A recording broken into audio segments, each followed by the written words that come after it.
Yan guys, yung video na to, napalaking tulong nito lalo sa mga nagdi-DIY at may mahilig sa maglagay ng mga malalakas na busina sa motor. Yan, alam nyo kung bakit. Kasi hindi lang ito yung paglalagay ng malakas na busina. Ito yung paraan para kung sakali magpaparehistro kayo ng motor nyo, pasado pa rin kayo sa exam, sa test ng pagpaparehistro nyo. Ibig sabihin guys, maglalagay kayo ng busina pero gagana pa rin yung stock horn nyo. Yan. Kung paano ginawa ito, yung gumagana yung stock horn at gumagana ang loud horn, yan, panoorin nyo itong diagram na to. Ayan guys, kung napapansin nyo, ayan, nilagyan ko na ng title, loud horn and stock horn wiring diagram. Siyempre guys, back to basic tayo lagi. Punta muna tayo sa simula sa trigger. Nalagay stock horn existing line. Ibig sabihin yan guys, nandito dati nakakabit yung stock horn nyo. May dalawang wire yan, di ba, sa stock horn nyo. Ngayon, tatanggalin nyo ngayon yung wire. Tapos ngayon, yung dalawang wire na yon, ayan yung ilalagay nyo sa 85 tsaka 86 ng relay. Ayun yung magiging trigger nyo. Wala nang problema yan guys kung ano pang polarity nyan. Basta ilalagay nyo siya sa 85 tsaka 86 ng relay. Then syempre yung battery nyo, ayun yung 30 nyo, ayun yung galing ng battery. Syempre mag-series kayo ng fuse. Yan, sa battery.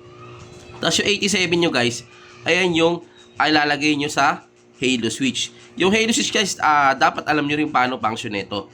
Yung halo switch guys, ikakabit nyo yung 87 dun sa common ng halo switch. Ibig sabihin, yung common ay yung nakakonekta sa normally closed at nakakonekta sa normally open. Sa madaling salita, yan guys, yung common, once na guys hindi pa napipress yung halo switch, connected agad sa normally closed yan. So ngayon, eto, ang connection nito na normally closed ay nakakonect sa stock horn. Yan, yung NC niyan, syempre positive ang papasok diyan, tapos yung negative ng horn, ground lang.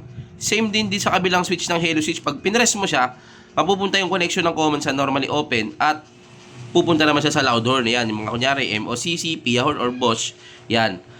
Shorted lang yung dalawang positive niya, tapos isa ground mo lang.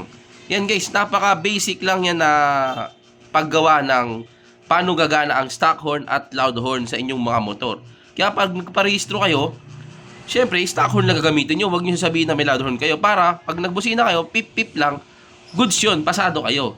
Ayan, kaya sa mga nagdi-DIY dyan, o kaya sa mga gustong mag-install nyan, dami ko kasing nakikita na pag napunta sa shop ko dati, nagbubusina, loud horn lang, wala na yung stock horn.